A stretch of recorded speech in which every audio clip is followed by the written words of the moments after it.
Bonsoir, les ministres se succèdent dans le département. Dernière visite en date, celle ce matin de Georges Pau Langevin, la ministre déléguée à la réussite éducative.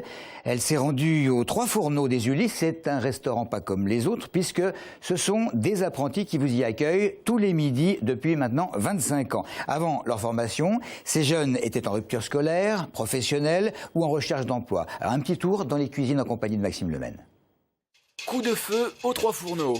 Les élèves s'activent en cuisine et en salle. Comme Nassim, après une troisième découverte professionnelle et une formation structure métallique qui ne lui plaisait pas, il prépare aujourd'hui un titre professionnel de serveur. Ce qu'il aime, c'est le contact avec les clients. On développe un certain lien avec eux. C'est limite une affinité en fait. À force, les clients ils nous connaissent, c'est des habitués la plupart du temps.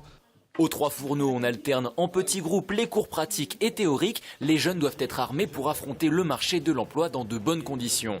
Il faut être souriant. Il faut être endurant, persévérant, courageux. Avoir le contact avec les clients. Une bonne technique au niveau des mains, ça va être manuel. Et être assez discrète. Et puis avoir un petit peu un sens de décoration pour que l'assiette soit belle. Magali vient pour la première fois avec ses amis et elle est enchantée. Eh ben, le service était très bien et les plats aussi excellents. La cuisson parfaite. Et voilà, et on va le recommander. L'établissement fonctionne sous forme de partenariat entre la protection judiciaire de la jeunesse, la mairie des Ulysses et l'éducation nationale. Selon la ministre de la Réussite éducative, ce type de partenariat pourrait être reproduit dans d'autres domaines que la cuisine. Aider les jeunes qui ont traversé les difficultés. Je crois que pour eux, c'est très positif. Ça leur montre que finalement la collectivité s'intéresse à eux et que la collectivité leur offre une porte de sortie eu égard aux difficultés qu'ils peuvent rencontrer. Comme le disent en substance certains professeurs, même si ces jeunes ne travaillent pas tous dans la restauration plus tard, cette expérience leur aura au moins remis le pied à l'étrier. La satisfaction d'un certain nombre d'élus de gauche comme de droite à la suite de l'annonce de l'annulation par le tribunal de Versailles de l'arrêté préfectoral concernant le centre de stockage de déchets ultimes. C'est à Saint-Escobie depuis plus de 10 ans maintenant. Michel Berson, Francis Choix, Claire-Lise Campion, Franck Marlin, Jérôme Guedj pour citer les personnalités les plus célèbres, mais également bon nombre d'élus de tous bords moins connus ont bataillé pour qu'une société ne puisse sur 18 hectares enfouir tous les ans et durant 10 années quelques 150 000 tonnes de déchets. Bien entendu, l'État, via la préfecture, peut encore déposer un recours contre cette décision de justice. Reste à savoir si les opposants au projet pourront s'entendre sur une solution qui ne ferait pas entrer en ligne de compte l'enfouissement des déchets. La dotation de solidarité urbaine, la dotation de développement urbain, ce sont deux modules du dispositif d'aide dont peuvent bénéficier un certain nombre de communes. François Lamy, le ministre de la Ville, a présenté cet après-midi une nouvelle carte faisant sortir certaines communes du dispositif en question et en intégrant d'autres. Plus de 32% des concentrations urbaines de pauvreté, il faut le savoir, concernent l'Île-de-France. Préparation des municipales, si Fatima Ogbi représentera les socialistes à Grigny en mars prochain. Côté droite, on a du mal à trouver un terrain d'entente. L'UMP, l'UDI et le MoDem, en les personnes de Jean-Paul Villaume, Daniel Mourgeon et Serge Gaubier, n'auront conservé que 3 semaines. Leur association Pacte pour une ville en mouvement. À suivre, fin de l'alliance en question.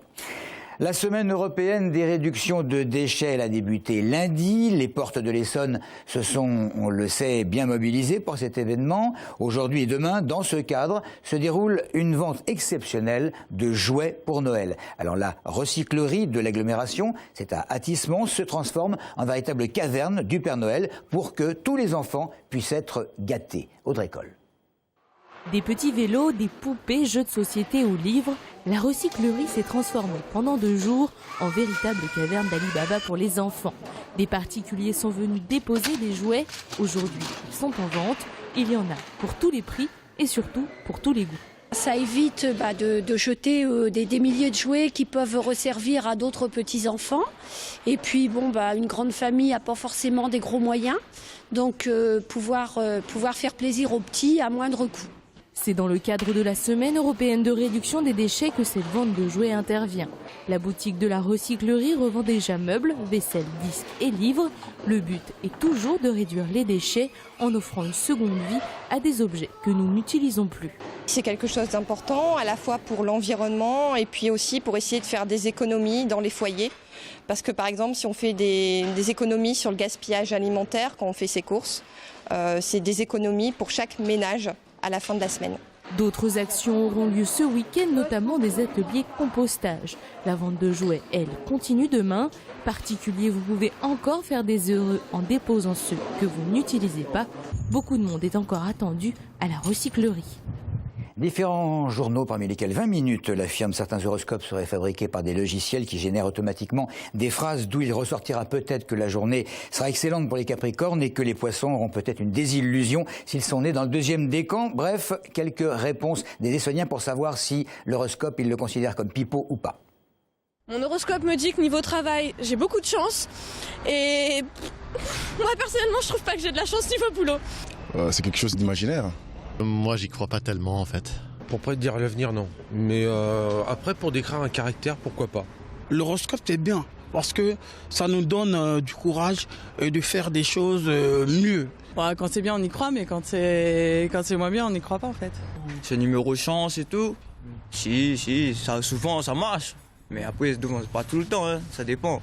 Ça peut occuper certaines personnes et ça peut combler, je pense, une certaine solitude pour d'autres, se redonner le moral pour certains. Moi, je préfère vivre tous les jours normal, sans rien savoir sur l'horoscope. Oui, je ne crois pas du tout en horoscope. Je crois que on a l'impression que c'est complètement construit pour les magazines de programmes télé. S'il y a des gens qui sont prêts à croire ça, c'est dommage pour eux, quoi. C'est du charlatanisme.